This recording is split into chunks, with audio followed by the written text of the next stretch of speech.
إلا الله. الله أكبر. الله أكبر ولله الحمد. الله أكبر. الله أكبر. الله أكبر. لا إله إلا الله. الله أكبر. الله أكبر ولله الحمد. السلام علیکم ورحمۃ اللہ وبرکاتہ، نحمدہ ونصلی علی رسولہ الکریم، اما بعد فاعوذ باللہ من الشیطان الرجیم، بسم اللہ الرحمن الرحیم، رب اشرح لی صدری ویسر لی امری واحلل عقدۃ من لسانی یفقہوا قولی۔ لو أنزلنا هذا القرآن على جبل لرأيته خاشعا متصدعا من خشية الله وتلك الأمثال نضربها للناس لعلهم يتفكرون۔ امثال القرآن پروگرام کے سلسلے میں آج ہم عقل سے کام نہ لینے والوں کی مثالوں کے بارے میں پڑھیں گے جو اللہ سبحانہ وتعالیٰ نے سورۃ الفرقان اور سورۃ الاعراف میں بیان کی ہیں۔ ان میں سے پہلی مثال ہے سورۃ الفرقان کی آیت نمبر 44 میں، ارشاد باری تعالیٰ ہے: أَمْ تَحْسَبُ أَنَّ أَكْثَرَهُمْ يَسْمَعُونَ أَوْ يَعْقِلُونَ إِنْ هُمْ إِلَّا كَالْأَنْعَامِ بَلْ هُمْ أَضَلُّ سَبِيلًا۔ یا آپ یہ سمجھتے ہیں کہ بے شک ان کے اکثر سنتے ہیں یا سمجھتے ہیں؟ وہ تو بالکل چوپایوں کی طرح ہیں، انعام کی طرح ہیں، بلکہ راستے کے اعتبار سے ان سے بھی زیادہ بھٹکے ہوئے ہیں۔ دوسری مثال اللہ سبحانہ وتعالیٰ نے سورۃ الاعراف کی آیت نمبر 179 میں بیان کی ہے، ارشاد باری تعالیٰ ہے: وَلَقَدْ ذَرَأْنَا لِجَهَنَّمَ كَثِيرًا مِنَ الْجِنِّ وَالْإِنسِ لَهُمْ قُلُوبٌ لَا يَفْقَهُونَ بِهَا وَلَهُمْ أَعْيُنٌ لَا يُبْصِرُونَ بِهَا وَلَهُمْ آذَانٌ لَا يَسْمَعُونَ بِهَا أُولَئِكَ كَالْأَنْعَامِ بَلْ هُمْ أَضَلُّ أُولَئِكَ هُمُ الْغَافِلُونَ۔ اور یقیناً ہم نے بہت سے جنوں اور انسانوں کو جہنم کے لیے پیدا کیا ہے۔ ان کے دل ہیں جن کے ساتھ وہ سمجھتے نہیں، ان کی آنکھیں ہیں جن کے ساتھ وہ دیکھتے نہیں، اور ان کے کان ہیں جن سے وہ سنتے نہیں۔ یہی لوگ چوپایوں کی طرح ہیں، بلکہ ان سے بھی زیادہ گمراہ ہیں۔ یہی لوگ ہیں جو غافل ہیں۔ سب سے پہلے ہم سورۃ الفرقان کی آیت کا انالیسس کریں گے۔ سورۃ الفرقان میں اللہ کے ساتھ کفر کرنے والوں، اللہ سبحانہ وتعالیٰ کو نہ پہچاننے والوں کی گمراہی کا بیان ہے، اور انہیں جانوروں سے تشبیہ دی گئی ہے۔ اس سے پہلے کی آیات میں اللہ تعالیٰ نے کفار کے طرح طرح کے اعتراض کا ذکر کیا ہے۔ 19واں پارہ جہاں پر شروع ہوتا ہے وہاں ان لوگوں کا قول نقل کیا گیا: وَقَالَ الَّذِينَ لَا يَرْجُونَ لِقَاءَنَا لَوْلَا أُنزِلَ عَلَيْنَا الْمَلَائِكَةُ أَوْ نَرَى رَبَّنَا لَقَدِ اسْتَكْبَرُوا فِي أَنفُسِهِمْ وَأَتَوْا عُتُوًّا كَبِيرًا۔ اور جو لوگ ہماری ملاقات کی توقع نہیں رکھتے وہ کہتے ہیں ہم پر فرشتے کیوں نہیں اتارے جاتے، یا ہم اپنے رب کو اپنی آنکھوں سے کیوں نہیں دیکھ لیتے۔ یقیناً انہوں نے اپنے دل میں تکبر کیا اور سرکشی کی، بہت بڑی سرکشی۔ پھر انہوں نے یہ اعتراض بھی کیا: وقال الذین کفروا لولا نزل علیہ القرآن جملۃ واحدہ۔ وہ کہتے ہیں کہ اس پر یعنی رسول پر قرآن ایک ہی بار اکٹھا کیوں نہیں نازل کر دیا گیا؟ اس کے بعد اللہ سبحانہ تعالیٰ نے سابقہ اقوام جیسے فرعون، قوم نوح، عاد اور سمود کی ہلاکتوں کا ذکر کیا جنہوں نے اللہ کی آیات کا انکار کیا تھا، تو اللہ تعالیٰ نے ان کو عبرتناک سزا دی۔ اس کے بعد فرمایا وَكُلًّا ضَرَبْنَا لَهُ الْأَمْثَالَ وَكُلًّا تَبَّرْنَا تَتْبِيرًا، ہر ایک کے لیے ہم نے مثالیں بیان کی، یعنی طرح طرح سے سمجھایا ان کو، اور ہر ایک کو ہم نے ہلاک کر دیا، پوری طرح ہلاک کرنا، یعنی ان کی حالت بیان کی جا رہی ہے کہ کس طرح وہ نبی صلی اللہ علیہ وسلم کا، آپ کے پیغام کا، قرآن کی آیات کا انکار کرنے والے، بلکہ الٹا ہر بات پر اعتراض کرنے والے تھے، اور پھر بھی اللہ تعالیٰ نے ان کو سمجھایا کہ دیکھو انکار کرنے والوں کا انجام کیا ہوا، لیکن وہ سمجھ کے نہ دیے۔ تو پھر اللہ سبحانہ تعالیٰ نے ان کی حالت بیان کی کہ یہ عذاب شدہ بستیوں سے گزرتے بھی ہیں، پھر بھی نصیحت حاصل نہیں کرتے، بلکہ الٹا نبی صلی اللہ علیہ وسلم کا مذاق اڑاتے ہیں۔ تو پھر جب ساری حجتیں تمام ہو گئیں تو پھر ان کی حالت پہ تبصرہ کیا گیا کہ یہ نہ سنتے ہیں نہ سمجھتے ہیں، عقل ہی نہیں رکھتے، یہ تو جانوروں سے بھی گئے گزرے ہیں۔ یعنی جس شخص کو قرآن کی آیات، کائنات کی نشانیاں، رسول کی موجودگی، رسول کا سمجھانا، پچھلی قوموں کے حالات بتا کر سمجھانا، مثالیں دے کر سمجھانا، یہ سب کچھ سمجھ نہ آئے تو پھر اس کی عقل کا ماتم ہی کیا جا سکتا ہے کہ پھر اس کے اندر عقل ہی نہیں ہے۔ تو یہاں پر فرمایا ام تحسبوا، کیا آپ سمجھتے ہیں، ان اکثرہم یسمعون او یعقلون، کہ ان کی اکثریت سنتی سمجھتی ہے۔ تحسب کا لفظ حسب یحسب سے ہے، جس کا مطلب ہے گمان کرنا یا خیال کرنا۔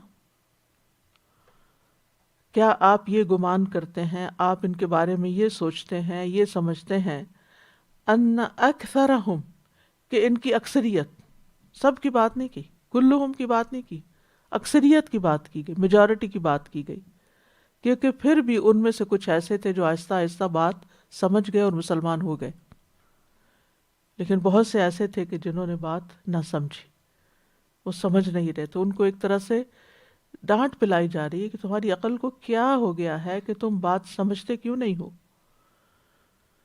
ان اکثرہم یسمعون، سنتے ہیں، یسمعون کا لفظ سمع سے، سننے کی قوت کو بھی کہتے ہیں اور کان کو بھی کہتے ہیں، تو یہاں مراد یہ ہے کہ وہ سنتے ہیں، یعنی اپنی اس قوت سے، اس فیکلٹی سے جو اللہ نے ان کو عطا کی ہے اس مقصد کے لیے، اس سے یہ کام لیتے ہیں، لیکن یہ کام نہیں لیتے۔ اسی لیے سورۃ البقرہ میں اللہ تعالیٰ نے فرمایا ختم اللہ علی قلوبہم وعلی سمعہم وعلی ابصارہم، کہ اللہ نے ان کے دلوں اور ان کے کانوں پر مہر لگا دی، وعلی ابصارہم غشاوۃ، اور ان کی آنکھوں پہ پردہ پڑ چکا ہے۔ تو سماعت کا لفظ جو ہے کبھی سننے کے معنوں میں استعمال ہوتا ہے اور کبھی دل سے متوجہ ہو کر سننے کے لیے آتا ہے، او القى السمع، اسی لیے سمع کا معنی فہم اور تدبر بھی لیا جاتا ہے، اور کبھی اطاعت کا معنی بھی لیا جاتا ہے۔ مثلا انسان کہتا ہے اسمع ما اقول لک، میری بات سمجھنے کی کوشش کرو، یعنی سنو، یعنی سمجھنے کی کوشش کرو۔ بعض اوقات ہم کہتے ہیں تم نے سنا ہی نہیں، میں نے کیا کہا تم نے نہیں سنا، یعنی تم نے سمجھا نہیں۔ تو سننا بمعنی سمجھنا بھی ہوتا ہے۔ قرآن مجید میں ہے وَإِذَا تُتْلَى عَلَيْهِمْ آيَاتُنَا قَالُوا قَدْ سَمِعْنَا لَوْ نَشَاءُ لَقُلْنَا، اور جب ان کو ہماری آیتیں پڑھ کر سنائی جاتی ہیں تو کہتے ہیں یہ کلام ہم نے سن لیا ہے، اگر چاہیں تو ہم بھی اس طرح کا کلام کہہ سکتے ہیں۔ تو یہاں اس آیت میں یسمعون سے مراد ایسا سننا ہے جس سے بات سمجھ میں آئے، یعنی سماع تفہم، سمجھنے والا سننا، ایسا سننا کہ جو سمجھ آئے۔ او یعقلون، یا عقل سے کام لیتے ہیں. عقل اس قوت کو کہتے ہیں جو قبول علم کے لیے تیار رہتی ہے، یعنی جو کہیں سے بھی کوئی انفارمیشن لیتی ہے تو اس کو قبول کر لیتی ہے، سمجھ لیتی ہے، جان لیتی ہے. اور بعض اوقات وہ علم جو اس قوت کے ذریعے حاصل کیا جاتا ہے اس کو بھی عقل کہہ دیتے ہیں. جب وہ کہتے ہیں نا کہ اس کی عقل بہت چھوٹی ہے، تو مطلب یہ ہے کہ اس کے پاس زیادہ علم نہیں ہے، اس کی سوچ سمجھ ہی کم ہے. اور پھر او یعقلون سے یہ بھی مراد ہے کہ جب آپ ان سے کوئی بات کہتے ہیں تو وہ اپنے دلوں میں اس کی سمجھ بوجھ رکھتے ہیں، یعنی دل سے اس کو لیتے ہیں. تو یہاں نبی صلی اللہ علیہ وسلم سے خطاب ہے کہ مشرکین کے ساتھ، کفار کے ساتھ آپ نے آخری دم تک ساری کوشش کر لی کہ ان کو بات سمجھائی جائے. تو کیا آپ سمجھتے ہیں کہ یہ آئندہ بھی سمجھ کر دیں گے؟ اب تک تو نہیں سمجھے، کیا آئندہ بھی یہ سمجھیں گے؟ یعنی جو ان سے مطالبہ کیا جا رہا ہے، جس بات کو سمجھایا جا رہا ہے، کیا واقعی یہ سمجھ کے دیں گے؟ یعنی مراد کیا ہے کہ اس کو قبول کریں گے، اس میں غور و فکر کریں گے. انہم الا کالانعام بل ہم اضل سبیلا. تو بیچ میں وقفہ ہے کہ نہیں، یہ سمجھیں گے نہیں. کیوں نہیں سمجھیں گے؟ کہ یہ تو بالکل انہم الا نہیں ہے وہ مگر، یعنی یقیناً ہے وہ کالانعام مویشیوں کی طرح. انعام نعم سے ہے. انعام کا لفظ بھیڑ، بکری، اونٹ اور گائے کے لیے استعمال ہوتا ہے. خاص طور پر اونٹوں کے لیے استعمال ہوتا ہے کیونکہ اونٹ عربوں کے لیے سب سے بڑی نعمت تھے. تو یہ انعام یعنی چوپایوں کی طرح ہیں، وہ بھی دیکھتے ہیں، سنتے ہیں، سمجھتے ہیں. بل ہم اضل سبیلا، بلکہ ان سے بھی گئے گزرے ہیں راستے کے اعتبار سے، ان سے بھی گئی گزری ہے ان کی سمجھ. تو قاعدہ یہ ہوتا ہے کہ جس چیز سے مثال دی جاتی ہے، تو جس چیز کو مثال دی جاتی ہے وہ اس سے کم درجے کی ہوتی ہے، تبھی تو بات دوسری سے سمجھ آتی ہے نا. یعنی یہاں نہ سمجھنے والوں کو مثال دی گئی چوپایوں سے. تو مطلب یہ ہے کہ یہ جو بالکل سمجھ نہیں پا رہے، یہ تو ان سے بھی گئے گزرے ہیں، کیونکہ انعام کی مثال سے بات سمجھائی جائے گی اور ان کی حالت بتائی جائے گی. تو مطلب یہ ہے کہ جس چیز سے بات سمجھائی جا رہی ہے وہ ان سے بہتر ہے. اسی لیے آگے فرمایا بل ہم اضل سبیلا، بلکہ وہ تو راستے کے اعتبار سے اور بھی زیادہ بھٹکے ہوئے ہیں. سبیل اصل میں اس راستے کو کہتے ہیں جس پر سہولت سے چلا جا سکے، آسانی سے. اس کی جمع سبل ہوتی ہے. قرآن مجید میں آتا ہے انہارم و سبلا، اللہ نے دریا اور راستے بنائے زمین پر. تو یہ لوگ جانوروں کی طرح ہیں، بلکہ جانوروں سے بھی یا انعام مویشیوں سے، چوپایوں سے بھی بدتر ہیں، کیونکہ جانور کم از کم گھر سے چراگاہ کے راستے کو جانتے ہوتے ہیں. اگر ان کو چھوڑ دیا جائے صبح کے وقت تو ضروری نہیں کہ انہیں آگے کوئی پکڑ کے بتائے ادھر چلو ادھر چلو ادھر چلو، وہ اپنے راستے پہ سیدھے چلتے چلے جاتے ہیں. ان کو پتا ہوتا ہے کہ ہم نے صبح سویرے کہاں جانا ہے، اور شام کے وقت ان کو اپنے گھر کا راستہ بھی پتا ہوتا ہے. یعنی اتنی عقل سمجھ ان کے اندر بھی ہوتی ہے.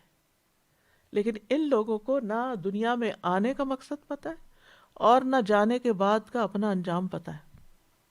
یہ سمجھ ہی نہیں ہے کہ یہ یہاں دنیا میں کیوں بھیجے گئے. رکھ دو، حرام رکھ دو، یہ ان کو عقل نہیں ہے کہ کیا کھانا اور کیا نہیں کھانا.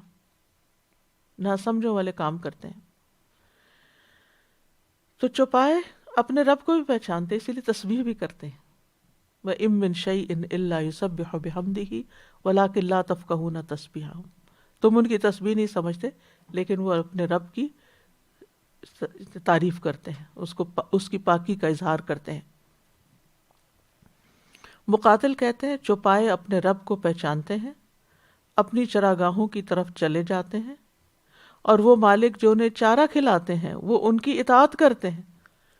وہ اپنی زبان میں جیسے بھی ان کو روکتے ٹوکتے ہیں اس کے مطابق وہ سنتے ہیں ان کی بات. یہ انسان نہ اطاعت کرتے ہیں، نہ رب کو پہچانتے ہیں کہ اس سے انہیں کس نے رزق دیا، کس نے انہیں پیدا کیا. ان کو یہ اتنی معمولی سی بات بھی سمجھ نہیں آتی، تو پھر ان کی عقل کیا عقل ہے.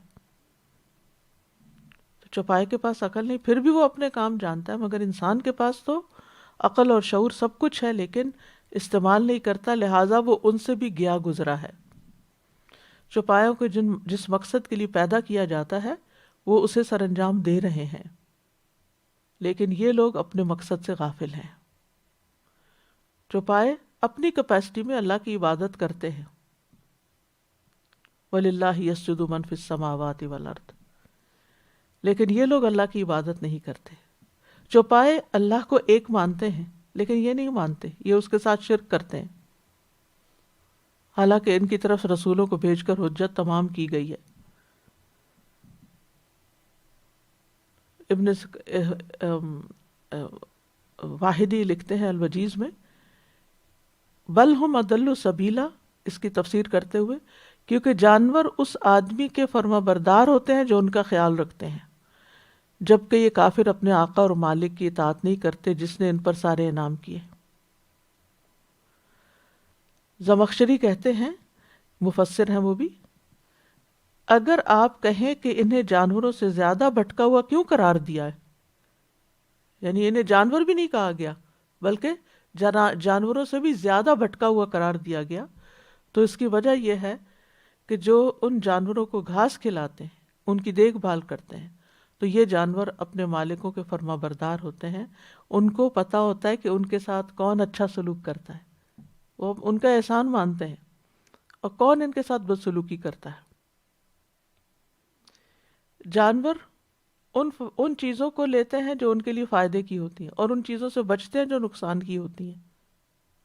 ان کو اپنے فائدے اور نقصان کا نہیں پتہ کہ اللہ کی عبادت کے لیے پیدا کیے گئے اور اسی میں ان کا فائدہ ہے، اور اللہ کی طرف جانا جہاں سزا جزا ہے، لیکن یہ اپنی سزا اپنے انجام سے غافل ہیں۔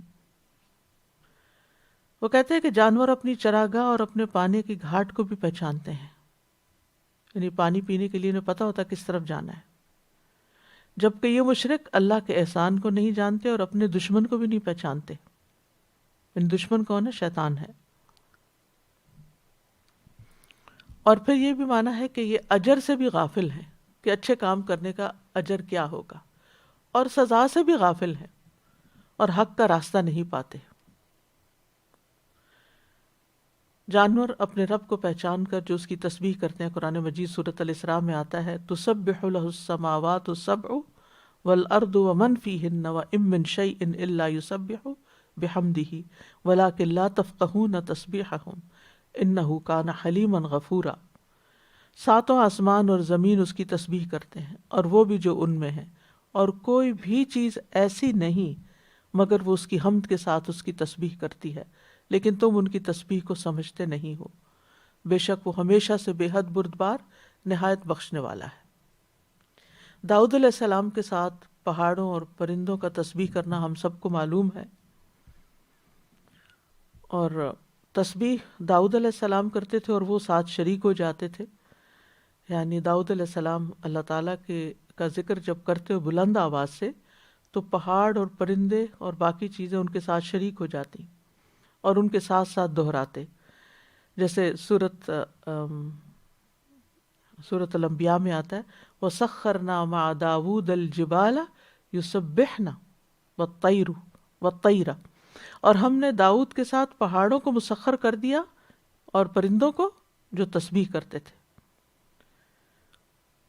پھر اسی طرح یہ کہ جانور اپنی زندگی کا مقصد سمجھتے ہیں کہ اللہ نے انہیں کس کام کے لیے پیدا کیا، لہٰذا وہ کام کرتے ہیں۔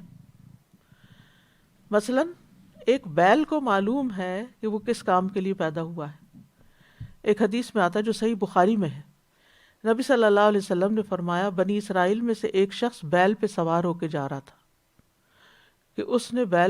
کہ بیل نے اس کی طرف دیکھا اور اس سوار سے کہا، میں اس لیے نہیں پیدا ہوا، مجھے تو کھیتی باڑی کے لیے پیدا کیا گیا۔ اب یہ بیل کا بولنا اور پھر نبی صلی اللہ علیہ وسلم کو اس کی خبر دیا جانا، تو اس سے کیا بات پتہ چلتی ہے کہ جانوروں کو بھی جس کام پہ کے لیے پیدا کیا گیا نا، انہیں پتہ ہے کہ ہم کس کام کے، یعنی اپنا مقصد زندگی پتہ ہے۔ لیکن جس انسان کو اپنا مقصد زندگی نہیں پتہ، وہ تو پھر اس سے بھی، بیل سے بھی گیا گزرا۔ جانور رسول اللہ صلی اللہ علیہ وسلم کو بھی پہچانتے تھے۔ وما ارسلناک الا رحمۃ للعالمین میں ساری چیزیں آ جاتی ہیں، آپ سب کے لیے رحمت بنا کے بھیجے گئے تھے۔ مسند احمد کی روایت ہے، جابر بن عبداللہ سے مروی ہے کہ ایک مرتبہ ہم لوگ رسول اللہ صلی اللہ علیہ وسلم کے ساتھ کسی سفر سے واپس آ رہے تھے۔ جب ہم نجار کے ایک باغ کے قریب پہنچے تو پتہ چلا کہ اس باغ میں ایک اونٹ ہے جو باغ میں داخل ہونے والے ہر شخص پہ حملہ کر دیتا ہے۔ لوگوں نے یہ بات نبی صلی اللہ علیہ وسلم سے ذکر کی تو نبی صلی اللہ علیہ وسلم اس باغ میں تشریف لے گئے اور اس اونٹ کو بلایا۔ وہ اپنی گردن جھکائے آپ کی خدمت میں حاضر ہو گیا، آپ کے سامنے آ کے بیٹھ گیا۔ نبی صلی اللہ علیہ وسلم نے فرمایا کہ اس کی لگام لاؤ، اور لگام اس کے منہ میں ڈال کر اونٹ اس کے مالک کے حوالے کر دیا۔ پھر لوگوں کی طرف متوجہ ہو کر فرمایا کہ آسمان اور زمین کے درمیان جتنی چیزیں ہیں سوائے نافرمان جنوں اور انسانوں کے، سب جانتے ہیں کہ میں اللہ کا رسول ہوں۔ تو اس سے کیا پتہ چلتا ہے کہ جانوروں کو بھی پتہ ہے کہ اللہ نبی صلی اللہ علیہ وسلم اللہ کے رسول ہیں، تو پھر ان انسانوں کی عقل کو کیا کہے کہ جو آپ کی ساری صفات کو جانتے ہوئے بھی آپ کو رسول ماننے کو تیار نہیں۔ وہ آپ کی بعثت کو بھی جانتے ہیں کہ آپ مبعوث ہوئے ہیں۔ مسند احمد کی روایت ہے، ابو سعید خدری کہتے ہیں کہ ایک بھیڑیے نے ایک بکری پر حملہ کر دیا، یعنی ولف نے، اور اس کو پکڑ کے لے گیا۔ چرواہا اس کے پیچھے گیا اور اس سے بکری چھین لی۔ وہ بھیڑیا اپنے دم کے بل بیٹھ کے کہنے لگا، تم اللہ سے نہیں ڈرتے کہ تم نے مجھ سے میرا رزق جو اللہ نے مجھے دیا تھا چھین لیا؟ چرواہا کہنے لگا، تعجب ہے، ایک بھیڑیا اپنی دم پہ بیٹھ کر مجھ سے انسانوں کی طرح بات کر رہا ہے۔ وہ بھیڑیا کہنے لگا، میں تمہیں اس سے زیادہ تعجب کی بات نہ بتاؤں؟ محمد صلی اللہ علیہ وسلم یثرب میں لوگوں کو ماضی کی خبریں بتا رہے ہیں۔ جب وہ چرواہا اپنی بکریوں کو ہانکتا ہوا مدینہ پہنچا تو اپنی بکریوں کو کسی گوشے میں جمع کیا اور خود رسول اللہ صلی اللہ علیہ وسلم کی خدمت میں حاضر ہوا اور سارا واقعہ سنایا۔ رسول اللہ صلی اللہ علیہ وسلم کے حکم پر الصلاۃ جامعۃ، یعنی نماز کے لیے اکٹھے ہو جاؤ، اس کی منادی کرا دی گئی، مسجد میں لوگوں کو اکٹھا کیا گیا۔ نماز اذان کا ٹائم نہیں تھا، اس لیے یہ الفاظ بولے گئے۔ جیسے اب بھی کبھی آپ کا حرم میں جانے کا اتفاق ہو تو وہاں پر جب صلاۃ استسقاء پڑھی جاتی ہے یا کوئی اور نماز کا ٹائم نہ ہو تو اسی طرح کی آواز لگاتے ہیں۔ بہرحال پھر آپ صلی اللہ علیہ وسلم اپنے گھر سے نکلے اور چرواہے سے فرمایا کہ لوگوں کے سامنے یہ واقعہ بیان کرو۔ تو اس نے سارا واقعہ جو اس کے ساتھ پیش آیا تھا جنگل میں وہ بیان کیا۔ تو رسول اللہ صلی اللہ علیہ وسلم نے اس کی تصدیق کی، آپ نے فرمایا اس نے سچ کہا۔ تو کبھی کبھی اللہ سبحانہ وتعالیٰ ایسی چیزیں دکھاتے ہیں انسانوں کو بطور معجزہ، اس کو نبی صلی اللہ علیہ وسلم کے معجزات میں شمار کیا جا سکتا ہے کہ آپ کے لیے جو بات اس طرح کی ایک بھیڑیا بول کر کہہ رہا ہے۔ تو اس سے یہ پتہ چلتا ہے کہ ضروری چیزوں کی عقل سمجھ جو اللہ چاہتا تھا ان سے کہ وہ سمجھیں، وہ ان کو معلوم ہے اور وہ سب سمجھتے ہیں، لیکن سرکش انسان اور جن وہ اس سے غافل ہے۔ تو بہرحال اللہ سبحانہ وتعالیٰ نے یہاں جو مثال بیان کی ہے اس سے یہ واضح کیا ہے کہ کفار کی حد کو پہنچی ہوئی گمراہی کی وجہ سے ان کی عقل اور سماعت سلب کر لی گئی ہے۔ اب وہ مویشیوں کی طرح ہے جو آواز پکار کے سوا کچھ نہیں سنتے، بہرے ہیں، گنگے ہیں، اندھے ہیں، ان کو کچھ سمجھ نہیں آتا۔ فہم لا یعقلون، جیسے سورۃ البقرہ کی آیت نمبر 171 میں ہم پڑھ چکے ہیں۔ منافقین کے لیے کہا کہ فہم لا یرجون، کفار کے لیے کہا لا یعقلون، یعنی ان کو کچھ سمجھ ہی نہیں آتی۔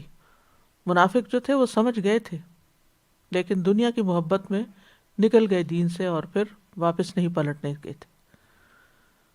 تو اس کا یہ مطلب نہیں کہ جسمانی معذوری تھی کوئی ان کو، کہ ان کی عقل کام نہیں کرتی تھی یا ان کے کان کام نہیں کرتے تھے، ایسا نہیں تھا۔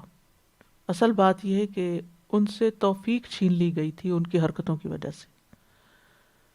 اللہ سبحانہ وتعالیٰ سورۃ الانفال میں فرماتے ہیں وَلَوْ عَلِمَ اللَّهُ فِيهِمْ خَيْرًا لَأَسْمَعَهُمْ وَلَوْ أَسْمَعَهُمْ لَتَوَلَّوْا وَهُمْ مُعْرِضُونَ، اور اگر اللہ ان میں نیکی کا مادہ دیکھتا تو ان کو ضرور سنا دیتا، اور اگر بغیر ہدایت کے سنا دیتا تو وہ منہ پھیر کے بھاگ جاتے، یعنی بغیر ہدایت کی صلاحیت کے ان کو زبردستی سناتا تو بھی یہ منہ پھیر کے بھاگ جاتے، اس لیے اللہ تعالیٰ نے پھر ان سے توفیق ہی چھین لی۔ تو حقیقت یہ ہے کہ ایسے لوگ نہ کسی کی بات سنتے ہیں، نہ کائنات میں غور و فکر کرتے ہیں، نہ اپنے اندر غور و فکر کرتے ہیں، کیونکہ اللہ تعالیٰ کی نشانیاں تو بہت قریب خود ہمارے اپنے اندر موجود ہیں، تو اس لیے ان کو ناسمجھ قرار دیا گیا۔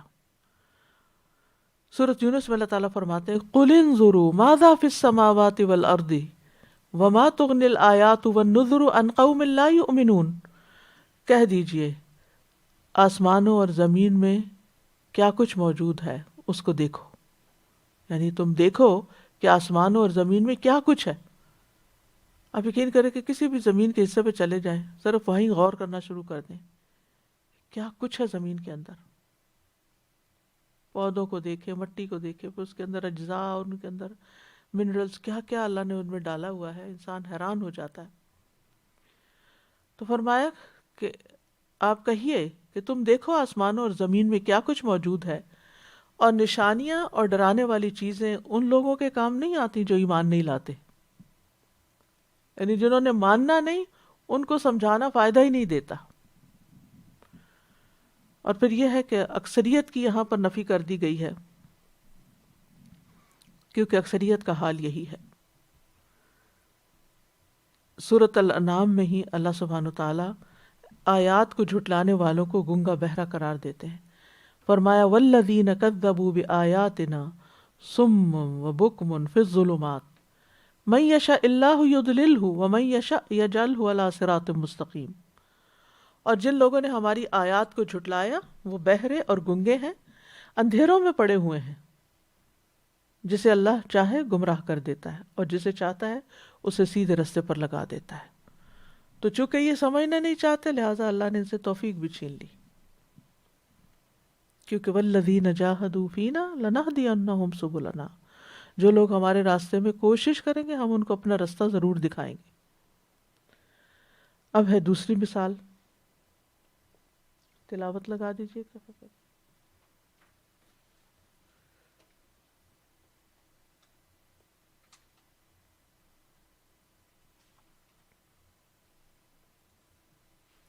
وَلَقَدْ ذَرَأْنَا لِجَهَنَّمَ كَثِيرًا مِنَ الْجِنِّ وَالْإِنسِ لَهُمْ قُلُوبٌ لَا يَفْقَهُونَ بِهَا وَلَهُمْ أَعْيُنٌ لَا يُبْصِرُونَ بِهَا وَلَهُمْ آذَانٌ لَا يَسْمَعُونَ بِهَا أُولَئِكَ كَالْأَنْعَامِ بَلْ هُمْ أَضَلُّ أُولَئِكَ هُمُ الْغَافِلُونَ۔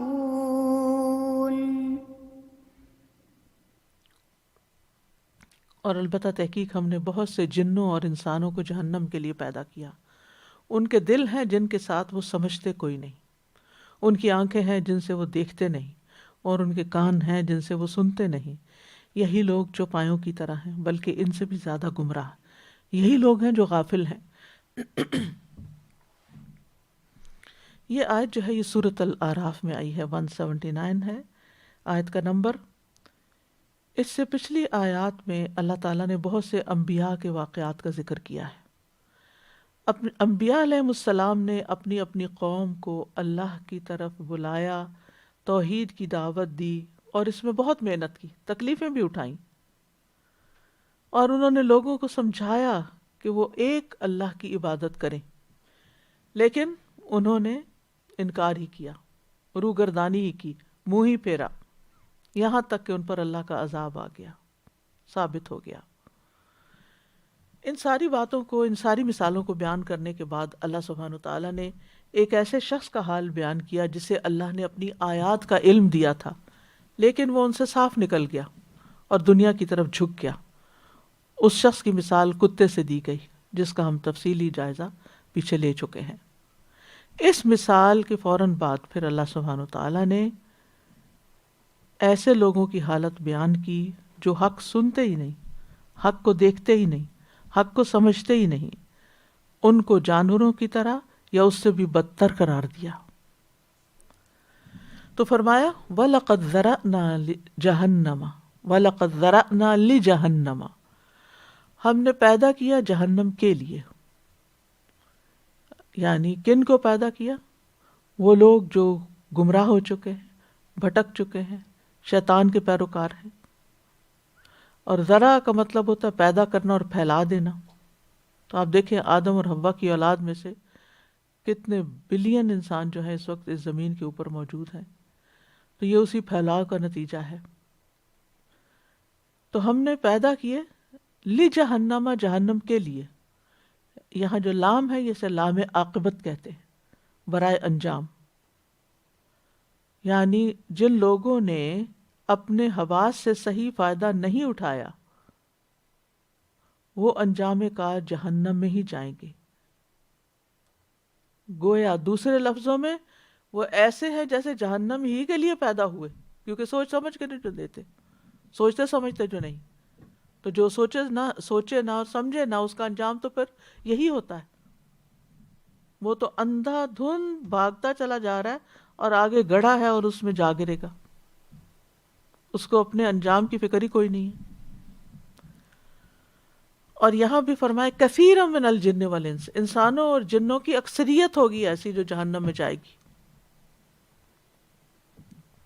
جن کا لفظ جو ہے اس کی جمع جنہ ہے.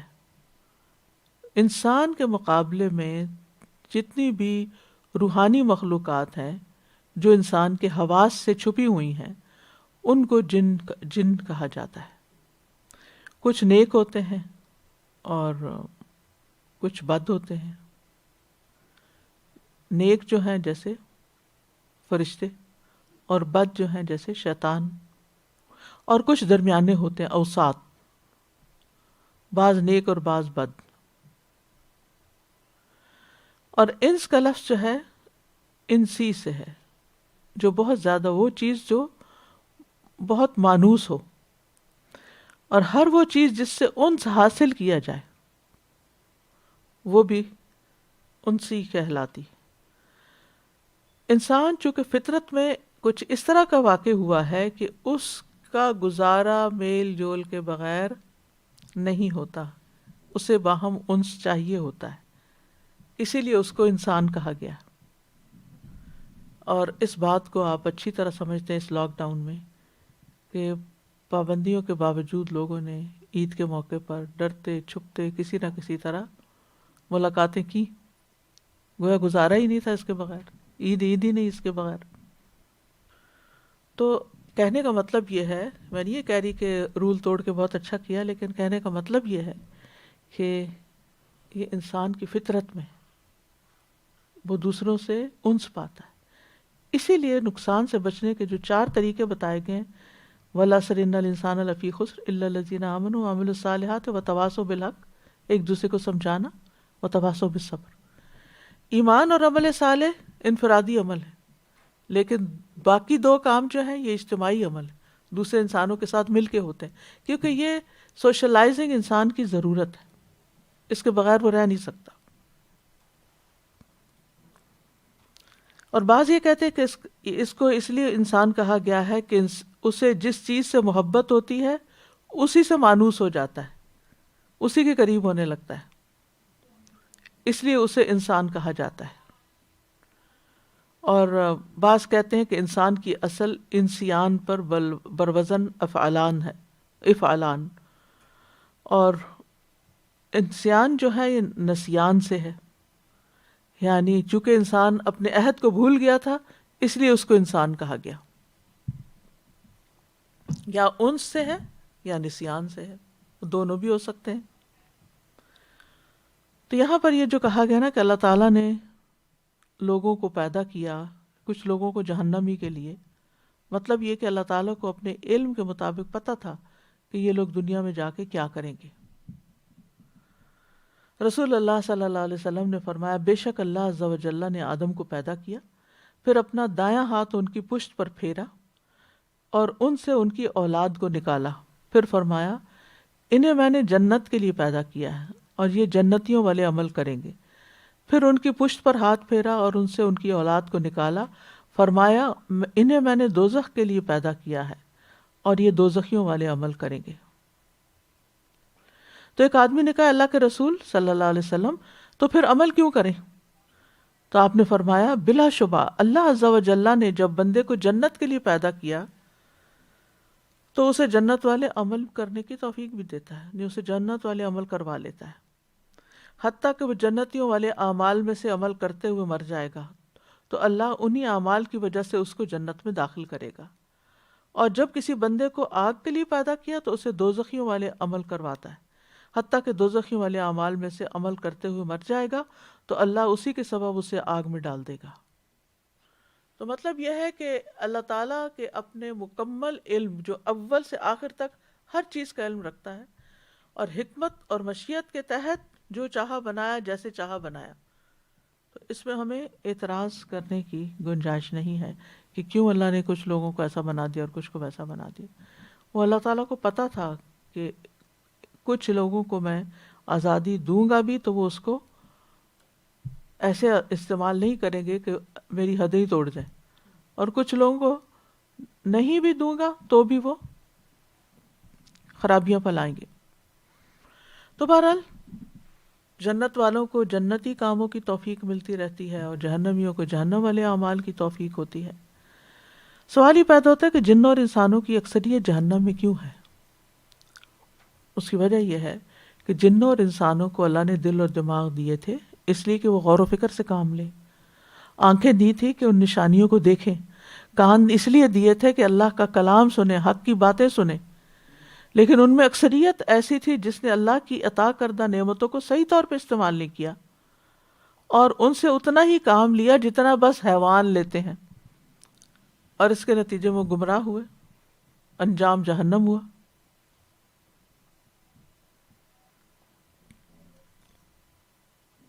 اور یہ ہم جانتے ہیں کہ اسباب اختیار کرنا انسان کے اپنے اختیار میں ہے، اور اسی وجہ سے ان کو جنت یا جہنم ملے گی،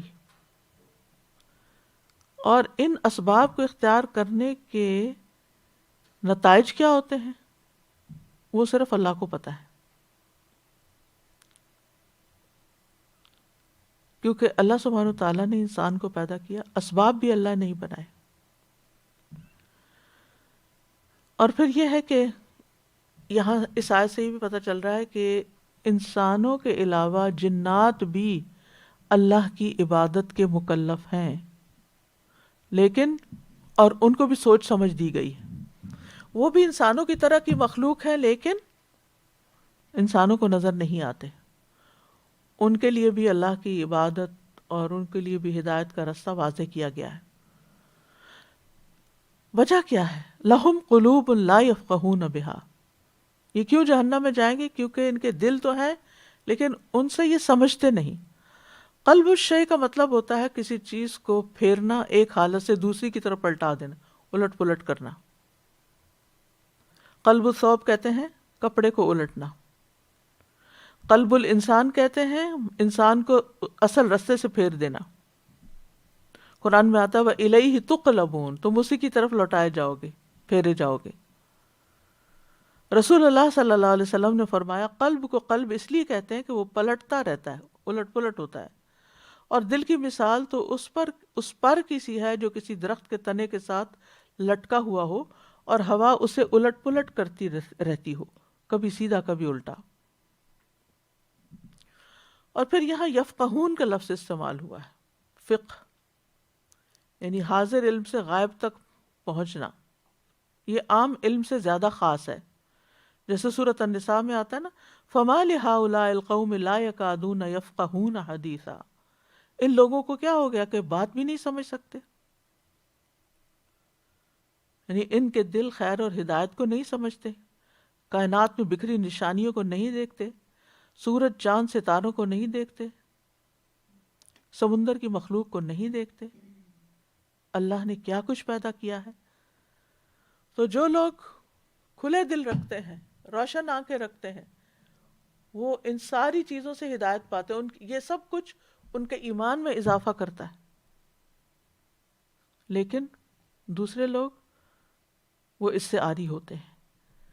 وَلَهُمْ أَعْيُنٌ لَا يُبْصِرُونَ بِهَا، ان کے لیے آنکھیں ہیں دیکھتے نہیں، یعنی ہدایت کا راستہ نہیں دیکھتے، آنکھوں سے اس طرح نہیں دیکھتے کہ ان دیکھنا فائدہ مند ہو، یعنی آنکھیں دیکھ رہی ہیں لیکن اس سے بصیرت نہیں ہے ان کے اندر، آنکھوں سے فائدہ نہیں اٹھا رہے جو ان کو بھیانک انجام سے بچا سکے۔ وَلَهُمْ آذَانٌ لَا يَسْمَعُونَ بِهَا، ان کے کان ہیں سنتے ہی کوئی نہیں، یعنی قرآن کی آواز نہیں سنتے، رسول کی بات نہیں سنتے، نیکی اور ہدایت کی بات نہیں سنتے، اس کے لیے ان کے دل بند ہیں، کان بند ہیں۔ اور یہاں پر مراد اس سے کیا ہے کہ وہ کانوں سے اس طرح نہیں سنتے کہ ان کے دلوں میں اصل بات کا صحیح مطلب آ جائے، یعنی بات پوری طرح صحیح معنوں میں سمجھے۔ یہاں ایک بڑی اہم بات ہے کہ سوچنے سمجھنے کی فیکلٹی کو دل کی طرف منسوب کیا گیا ہے، اور اس کے بارے میں کچھ ریسرچ کی گئی تو یہ بات سامنے آئی کہ سائنس نے اس بات کو کنفرم کیا ہے کہ the heart is stronger than the brain. Heart is more powerful than the brain. The heart is about 100,000 times stronger electrically. Heart is about 100,000 times stronger electrically and up to 5,000 times stronger magnetically than the brain. یعنی دماغ کی نسبت ہمارا دل جو ہے یہ زیادہ طاقتور ہے، زیادہ فنکشن کر سکتا ہے، زیادہ سوچ سمجھ سکتا ہے، اور اس پر بہت دلچسپ ریسرچز ہوئی ہیں، اگر آپ کو وقت ہو تو آپ ان کو ضرور پڑھیں۔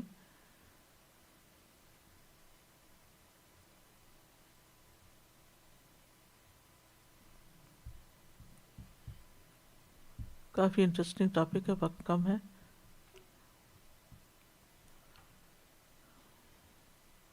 فرمایا اولئک کالانعام بل ہم اضل، یعنی یہ لوگ جن کے یہ اوصاف ہیں، جو صرف کھاتے پیتے ہیں، عیش عشرت کرتے ہیں اور آخرت کا نہیں سوچتے، یہ مویشیوں سے بھی زیادہ بھٹکے ہوئے ہیں، کیونکہ مویشی اللہ کے فرما بردار ہیں اور کافر اللہ کے فرما بردار نہیں ہیں، کیونکہ یہ اپنے نفع نقصان سے بھی بالکل غافل ہیں۔ انسان جو ہے یہ ایک عجیب مخلوق ہے، اگر یہ اللہ کی اطاعت کرے تو فرشتوں سے بھی اونچا ہے مقام اس کا، اور اگر یہ اللہ کی نافرمانی کرے تو جانوروں سے بھی بدتر ہے۔ یہ فرق ہے انسان اور انسان میں۔ اولئک هم الغافلون، یہ کون لوگ ہیں جو نہ سنتے ہیں، نہ سمجھتے ہیں، نہ کچھ کرتے ہیں؟ یہ غافل لوگ ہیں۔ غفلت اس بھول کو کہتے ہیں جو قلت احتیاط، تھوڑی احتیاط کرنے کی وجہ سے یا تھوڑے تحفظ کی وجہ سے انسان کو عارض ہو جاتا ہے، یعنی وہ سہو یا بھول جو انسان کو لگ جاتی ہے، کس وجہ سے؟ کہ جب پروٹیکشن نہیں ہوتی یا احتیاط نہیں ہوتی۔ اور سب سے فائدے کی چیز کیا ہے جو نفع مند ہے؟ کہ اللہ پر ایمان لانا، اس کی اطاعت کرنا اور اس کو یاد کرتے رہنا۔ تو جو سب سے فائدے کی چیز ہے اس سے بھی یہ غافل ہو جاتے ہیں، یعنی چھوٹا سا ذکر، چھوٹی سی نیکی، تو جس کے نتیجے میں پھر اللہ کی نافرمانی کو مول لیتے ہیں۔ اولئک هم الغافلون۔ تو بیسیکلی دونوں مثالیں جو ہیں، ان سے جو باتیں ہمیں سمجھ میں آتی ہیں وہ کچھ یوں ہے کہ سب سے پہلے یہ کہ یہ کان، آنکھ، دل اللہ کی نعمتیں ہیں، ان نعمتوں سے بھرپور فائدہ اٹھانا چاہیے اور عقل سے کام لینا چاہیے۔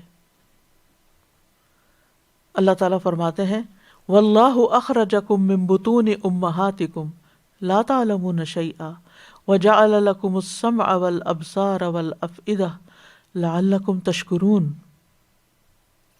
اور اللہ نے تمہیں تمہاری ماؤں کے پیٹوں سے اس حال میں نکالا کہ تم کچھ نہ جانتے تھے، اس نے تمہارے لیے آنکھ اور دل بنا دیے تاکہ تم شکر ادا کرو۔ تمہارے لیے کان اور آنکھیں اور دل بنا دیے تاکہ تم شکر ادا کرو. تو اللہ تعالیٰ نے یہ فیکلٹیز جو ہمیں دی ہے یہ کس لیے ہے؟ کہ ہم ان نعمتوں کا شکر ادا کریں. لیکن ہم بہت کم شکر ادا کرتے ہیں. اسی لیے اللہ تعالیٰ فرماتے ہیں هو الذی انشأ لکم السمع والابصار والافئدہ قلیلا ما تشکرون. وہی ہے جس نے تمہارے لیے کان اور آنکھیں اور دل بنائے، تم بہت کم شکر ادا کرتے ہو. اور یاد رکھیے انہی 3 فیکلٹی سے قیامت کے دن حساب بھی ہوگا، سوال جواب بھی ہوں گے. ان السمع والبصر والفؤاد کل اولئک کان عنہ مسئولا. بے شک کان اور آنکھ اور دل، ان میں سے ہر ایک کے متعلق سوال ہوگا.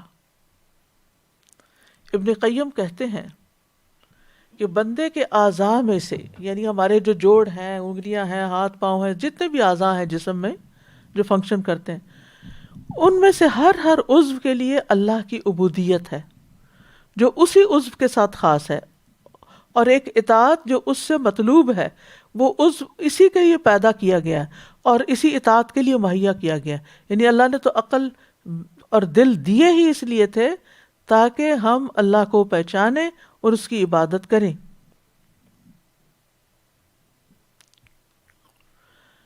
پھر یہ ہے کہ جس مقصد کے لیے یہ اعضاء پیدا کیے گئے ہیں اس کو پہچانا جائے اور وہ ان سے کام لیا جائے. وہ کہتے ہیں کہ انسانوں میں سے کچھ لوگ وہ ہیں جو ان چیزوں کو، ان اعضاء کو ان چیزوں میں استعمال کرتے ہیں جن کے لیے وہ پیدا کیے گئے. یعنی یہ وہ قسم ہے جس نے اللہ کے بہت ہی نفع بخش تجارت کی اللہ کے ساتھ، اور اپنے نفع کو انتہائی نفع والی بیع کے ساتھ اللہ کے ساتھ فروخت کر دیا. وہی کرتے ہیں جس کے لیے اللہ نے انہیں پیدا کیا، دن رات اسی میں لگے رہتے ہیں. دوسرے جس مقصد کے لیے اعضاء کو پیدا نہیں کیا وہ کام کرنا. وہ لکھتے ہیں دوسری قسم وہ ہے جو ان اعضاء کو ان کاموں میں استعمال کرتی ہے جن کے لیے ان اعضاء کو پیدا ہی نہیں کیا گیا، اور نہ ہی وہ کام ان اعضاء کے لیے پیدا کیے گئے. تو یہ وہ ہے جس کی کوشش ناکام ہوئی اور اس کی تجارت خسارے میں پڑی، اور اس سے رب کی رضا چھوٹ گئی اور اس کا بھاری ثواب بھی رہ گیا، اور اس نے اللہ کی ناراضگی اور دردناک عذاب کو حاصل کر لیا. پھر تیسری قسم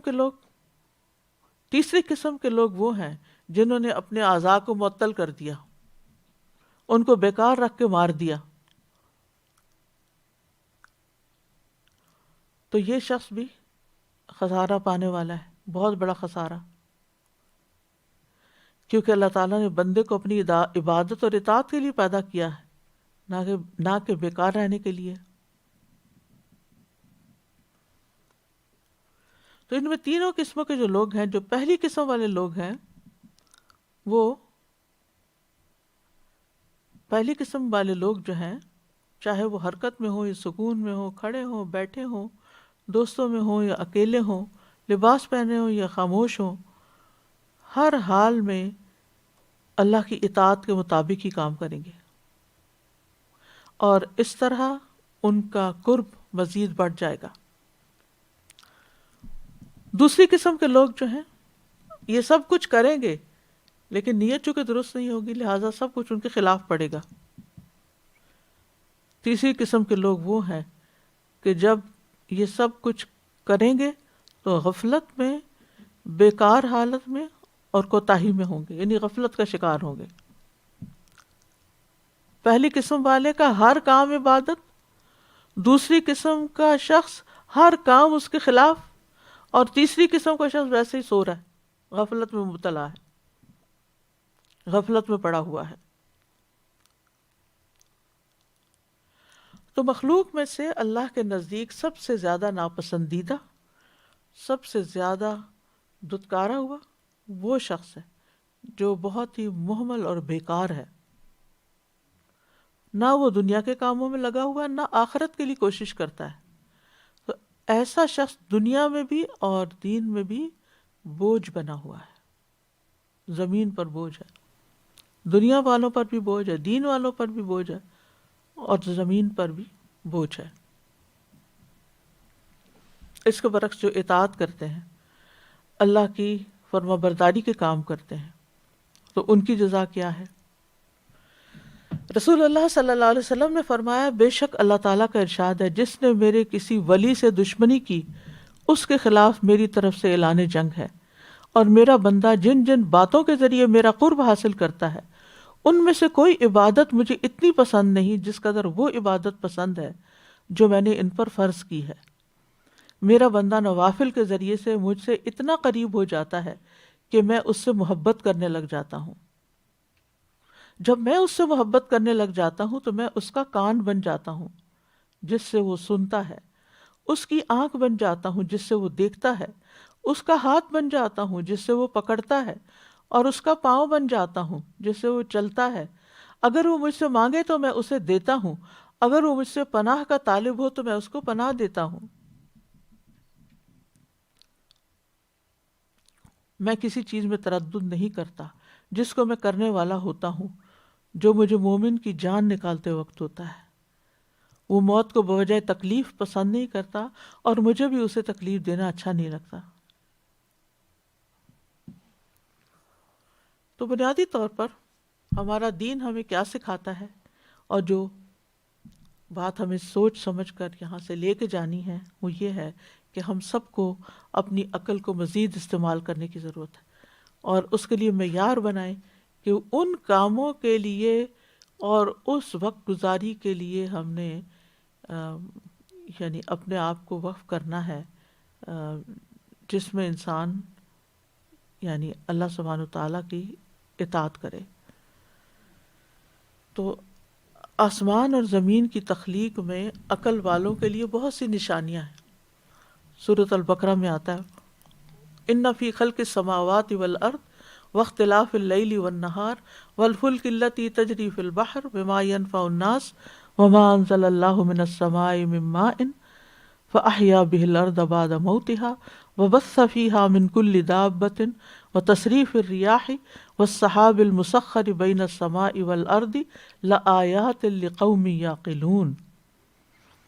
بے شک آسمانوں اور زمین کے پیدا کرنے میں، رات اور دن کے بدلنے میں، ان کشتیوں میں جو سمندر میں وہ چیزیں لے کے چلتی ہیں جو لوگوں کو فائدہ دیتی ہیں، اور اس پانی میں جو اللہ نے آسمان سے اتارا، پھر اس کے ساتھ زمین کو اس کی موت کے بعد زندہ کر دیا، اور اس میں ہر قسم کے جانور پھیلا دیے، اور ہواؤں کے بدلنے میں، اور بادل میں جو آسمان و زمین کے درمیان مسخر کیا ہوا ہے، ان لوگوں کے لیے یقیناً بہت سی نشانیاں ہیں جو سمجھتے ہیں۔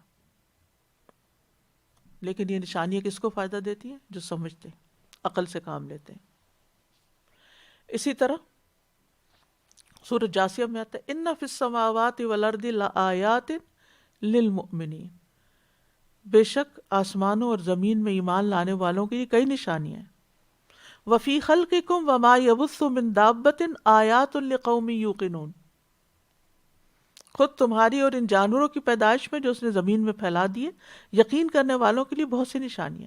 یعنی جو کچھ آپ کو نظر آتا ہے اس میں سے کوئی نہ کوئی سبق نکالیں، اپنے رب کو پہچانیں، معرفت حاصل کریں، اپنے رب کی بڑائی کا احساس دل میں پیدا کریں، اور اپنی آخرت کی فکر کریں۔ پھر اسی طرح سورۃ الرعد میں کھیتوں اور باغوں میں عقل والوں کے لیے نشانیاں ہیں، اس کا ذکر کیا گیا۔ پھر سورۃ یونس میں اللہ تعالیٰ کائنات میں غور و فکر کا حکم دیتے ہیں، قُلِ انظُرُوا ماذا فی السماوات والارض، کہہ دیجئے دیکھو تم جو کچھ آسمانوں اور زمین میں ہے۔ اور نشانیاں کس لیے دی گئی؟ تاکہ لوگ سمجھیں اور عقل سے کام لیں۔ قرآن مجید میں البقرہ میں آتا ہے، کذالک یبین اللہ لکم آیاتہ لعلکم تعقلون، اسی طرح اللہ تمہارے لیے اپنی آیات کھول کھول کے بیان کرتا ہے تاکہ تم سمجھو۔ پھر آل عمران میں کذالک یبین اللہ لکم آیاتہ لعلکم تہتدون، اور پھر یہ بھی کذالک یبین اللہ لکم الآیات لعلکم تتفکرون، کہیں تہتدون ہے، کہیں تفکرون ہے، اور کہیں تتفکرون ہے، اور کہیں تہتدون ہے۔ قرآن مجید بھی اس لیے نازل کیا گیا کہ ہم اس کے اندر غور و فکر کریں، اس کی آیات میں غور و فکر کریں، انا انزلناہ قرآنا عربیا لعلکم تعقلون، ہم نے قرآن عربی میں نازل کیا تاکہ تم سمجھ سے کام لو۔ اور قرآن مجید خود تفکر، تبصر اور تذکر کی دعوت دیتا ہے۔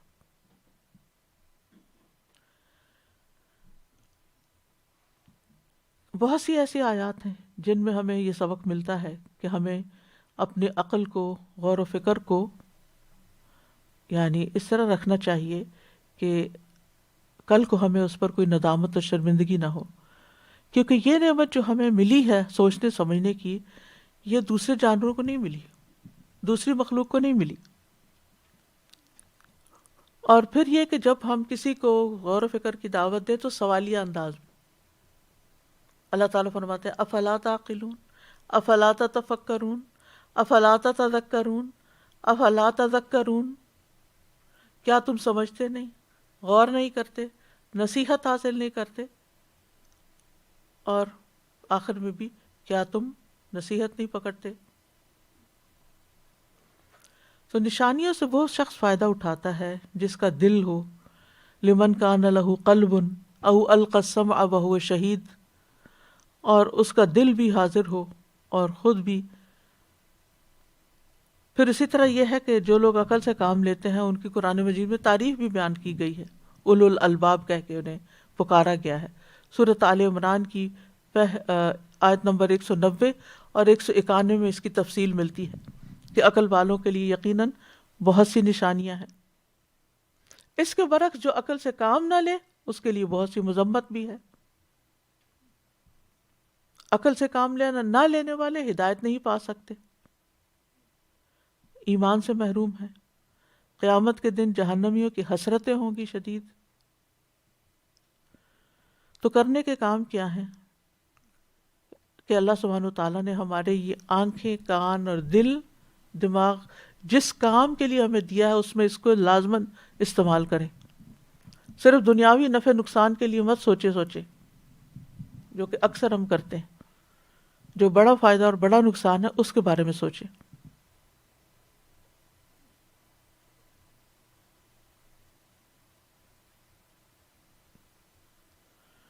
پھر اسی طرح یہ ہے کہ کونی اور شرعی آیات میں غور و فکر کریں اور جو توحید کے دلائل ہیں ان کو سمجھیں۔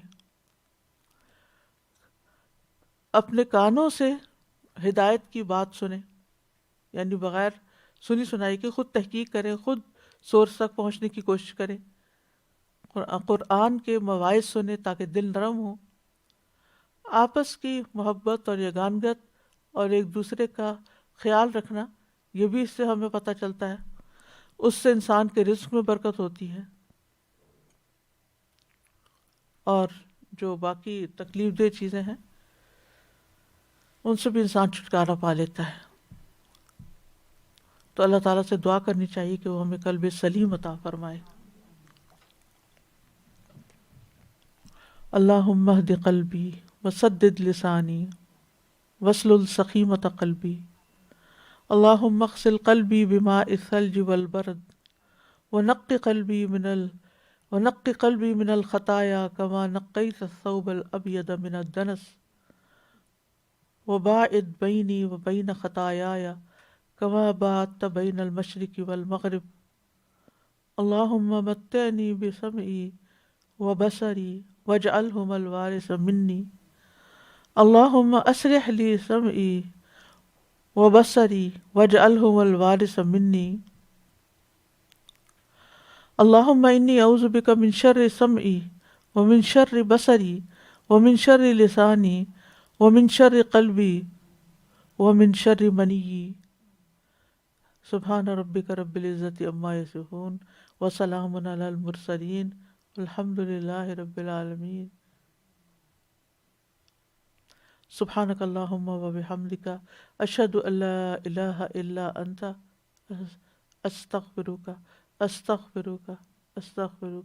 واتوب الیک۔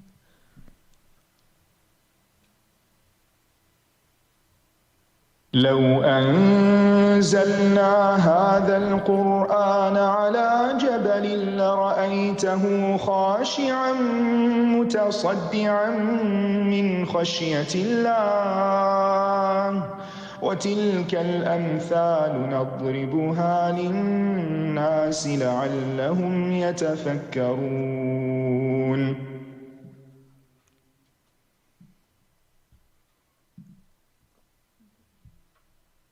جی کوئی کچھ کہے گا؟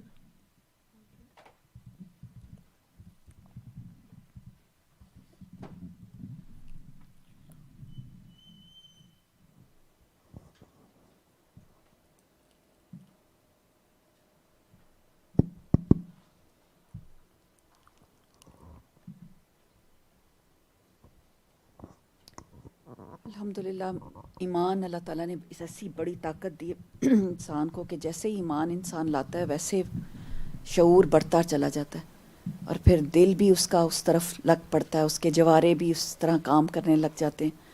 تو جتنا ایمان بڑھتا ہے اتنا زیادہ وہ اپنی یہ فیکلٹیز دل، آنکھیں اور کان زیادہ استعمال کرنے لگ جاتا ہے، کیونکہ ایمان اس کو گرو کرنے کی فیسلٹی دیتا ہے، اور پھر یہ فیکلٹیز زیادہ سے زیادہ استعمال ہوتی ہیں. اللہ ہمیں توفیق عطا فرمائے.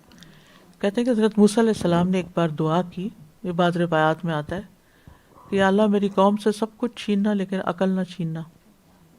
تو اللہ تعالیٰ نے جواب دیا کہ اے موسیٰ، جب ہم کسی سے چھیننے والے ہوتے ہیں، یعنی کچھ چھیننا چاہتے ہیں، تو اس کی عقل ہی سب سے پہلے چھینتے ہیں، کیونکہ جب عقل نہیں رہتی تو انسان بے جا بولتا ہے، بے جا خرچ کرتا ہے، بے جا غلط کام، حلال حرام کی تمیز غلط، اصل معبود کون ہے اور کسی اور کو بنا بیٹھتا ہے. جن لوگوں کو ڈائمنشیا اور یہ بیماریاں ہوتی ہیں، اللہ معاف کر دے، ان کا یہی حال ہو جاتا ہے. ان کو یہی سمجھ نہیں آ رہی ہوتی کہ اب کون سا وقت ہے، کیا ہو رہا ہے آس پاس، کسی کا خیال نہیں، کچھ نہیں. اور جو اللہ معاف کر دے، اور ویسے جو مینٹل سک ہوتے ہیں، جن کو ویسے شعور نہیں رہتا، ان کی بھی حالت اسی قسم کی ہو جاتی ہے. ان کو نہ پاکی کا خیال، کچھ بھی خیال نہیں ہوتا. اللہ تعالیٰ ایسی حالت سے بچائے، اور ارذل عمر سے بھی اللہ تعالیٰ ہمیں نجات دے.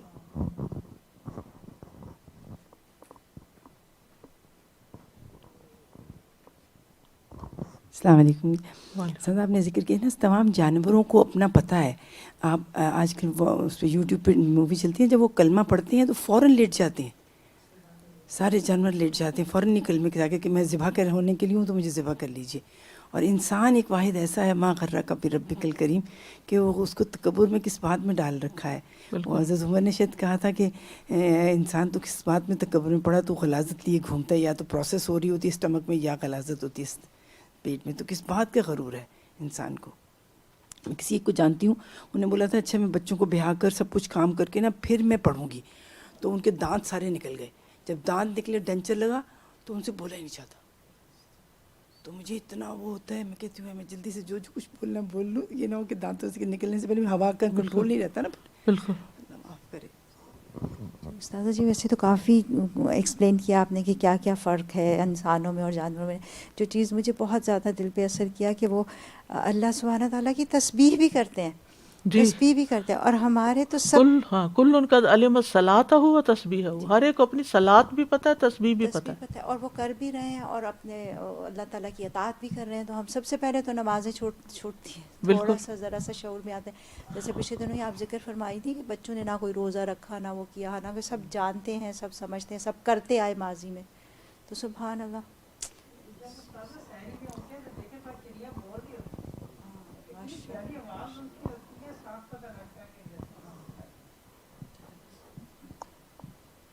ٹھیک. سبحانک اللہم و بحمدک اشہد ان لا الہ الا انت استغفرک و اتوب الیک. السلام علیکم و رحمۃ اللہ وبرکاتہ.